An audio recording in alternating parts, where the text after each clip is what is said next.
Saviour studies में आप सबका एक बार फिर से स्वागत है। पिछले वीडियो में हम बात किए थे भारतीय संविधान के ऐतिहासिक पृष्ठभूमि की, उसी को हम इस वीडियो में जारी रखेंगे। और पिछले वीडियो में हम देखे थे कि भारतीय संविधान की जो शुरुआत होती है तो हम देखते हैं ईस्ट इंडिया कंपनी के द्वारा कुछ एक्ट बनाए जाते हैं, अधिनियम बनाए जाते हैं और धीरे धीरे इस तरीके से भारतीय संविधान की नींव 1700 के आसपास में पड़ती है और आगे चल कर के जो है ये सारे एक्ट जो है भारतीय संविधान का रूप धारण कर लेते हैं। ठीक है, ऐसा इसलिए कहा जाता है कि जो भारतीय संविधान है इस पर बहुत सारे उस अधिनियम और उन सारे एक्ट का कहीं ना कहीं प्रभाव है जो कि अंग्रेज़ों के द्वारा बनाए गए थे। ठीक है, तो आज हम कुछ नई चीज़ों को देखेंगे। चलिए शुरू करते हैं। ठीक है, तो सबसे पहले हम देख रहे हैं कि 1853 का चार्टर्ड अधिनियम। तो 1853 का जो चार्टर्ड अधिनियम है इसमें सबसे महत्वपूर्ण बात क्या होती है कि प्रतियोगी महत्वपूर्ण पदों पर, ठीक है, प्रतियोगी परीक्षाओं द्वारा नियुक्ति की व्यवस्था की गई। ठीक है, इससे पहले हम ये देखते हैं कि प्रतियोगी परीक्षाओं का कोई प्रावधान नहीं था, लेकिन 1853 में जब चार्टर्ड अधिनियम ये आता है तो महत्वपूर्ण पदों पर प्रतियोगी परीक्षाओं के द्वारा जो है जो कर्मचारी होते हैं उनकी नियुक्ति शुरू की जाती है। ठीक है, इसके बाद आता है 1858 का चार्टर अधिनियम।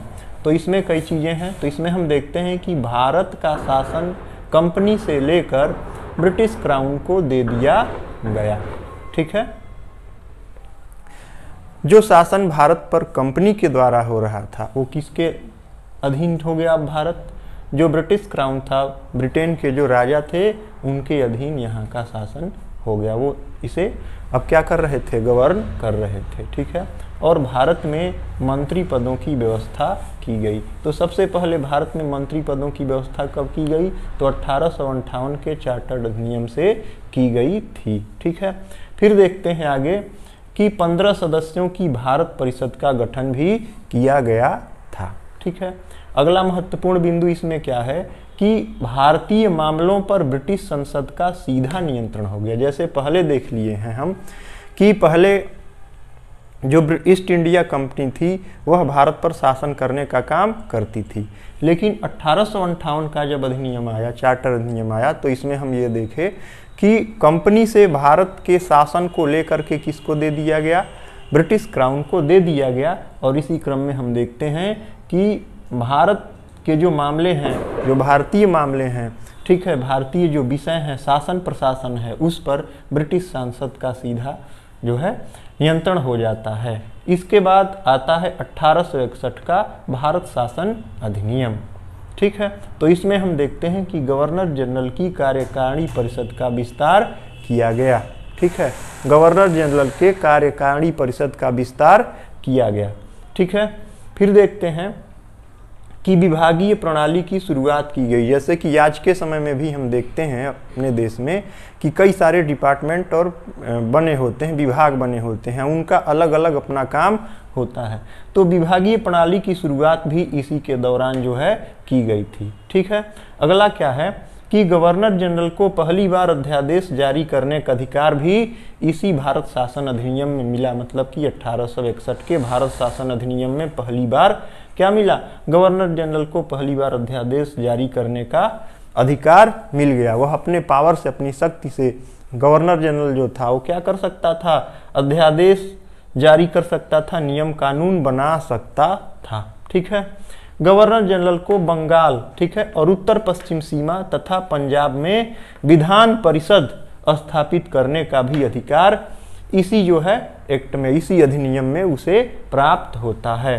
अब हम चलते हैं 1892 के भारत शासन अधिनियम पर। तो इसमें हम देख रहे हैं कि अप्रत्यक्ष चुनाव प्रणाली की शुरुआत की गई। तो सबसे पहले बात ये आती है कि अगर पूछा जाए कि भारत में सबसे पहले अप्रत्यक्ष चुनाव प्रणाली की शुरुआत कब की गई, तो 1892 के भारत शासन अधिनियम के द्वारा अप्रत्यक्ष चुनाव प्रणाली का जो है शुरुआत होता है। ठीक है, इसी के अंतर्गत हम देखते हैं कि राजस्व, बजट पर बहस करने तथा कार्यकारिणी से प्रश्न पूछने का भी अधिकार जो है जो प्रावधान है वो लाया जाता है। और आगे हम देखते हैं जो सबसे महत्वपूर्ण है और भारतीय समाज में जहर घोलने का काम यहाँ से किया जाता रहा है, ठीक है। तो वो क्या रहा है कि 1909 का भारत शासन अधिनियम, जिसे हम मार्ले मिंटो सुधार के नाम से भी जानते हैं, ठीक है। किसके नाम से? मार्ले मिंटो सुधार के नाम से जानते हैं। तो इसमें हम ये देखते हैं कि पहली बार मुस्लिम समुदाय के लिए अलग प्रतिनिधि की व्यवस्था की गई। जो मुस्लिम समुदाय था भारत में, उसे क्या बताया गया कि वह अन्य लोगों से अलग है और उसे अलग प्रतिनिधित्व की आवश्यकता है। मतलब कि भारतीय समाज से उनको पृथक दिखाने की चाल अंग्रेजों की यहाँ से शुरू होती है, ये पता चलता है, ठीक है। फिर क्या है कि भारतीयों को, ठीक है, भारत सचिव और गवर्नर जनरल की कार्यकारिणी परिषद में नियुक्ति मिलने लगी। मतलब कि इसके पहले जो गवर्नर जनरल की कार्यकारिणी परिषद थी उसमें और भारत सचिव की नौकरियों में भारतीयों को नौकरी नहीं मिल पाती थी, जो कि 1909 के भारत शासन अधिनियम मतलब कि मार्ले मिंटो सुधार के समय से मिलने लगी थी, ठीक है। अगला पॉइंट है इसमें कि केंद्रीय और प्रादेशिक विधान परिषदों को, ठीक है, बजट पर बहस करने तथा सार्वजनिक हितों पर प्रस्ताव पेश करने, पूरक प्रश्न पूछने और मत देने का भी अधिकार मिल गया। और अगला हम देखते हैं कि प्रांतीय विधान परिषदों की संख्या भी बढ़ाई गई। जो अलग अलग प्रदेश में विधान परिषद थे उनकी संख्या जो है बढ़ा दी गई। तो इस प्रकार हम देखते हैं कुछ महत्वपूर्ण चीज़ें कि किस तरीके से अधिनियम और एक्ट ईस्ट इंडिया कंपनी के द्वारा जारी किया गया। फिर जो है देखते हैं कि ब्रिटेन का जो सांसद है, सांसद कह रहे हैं, ब्रिटेन की जो सरकार है, तो उसका नियंत्रण जो है भारत पर हो जाता है और किस तरीके से एक्ट जो है आगे बदलते जाते हैं कि किस तरीके से कानून आते जाते हैं। तो इस वीडियो में इतना ही। अगले वीडियो में नई जानकारी के साथ फिर मिलेंगे। वीडियो अच्छा लगे तो वीडियो को लाइक करिए, शेयर करिए और चैनल को सब्सक्राइब करिए।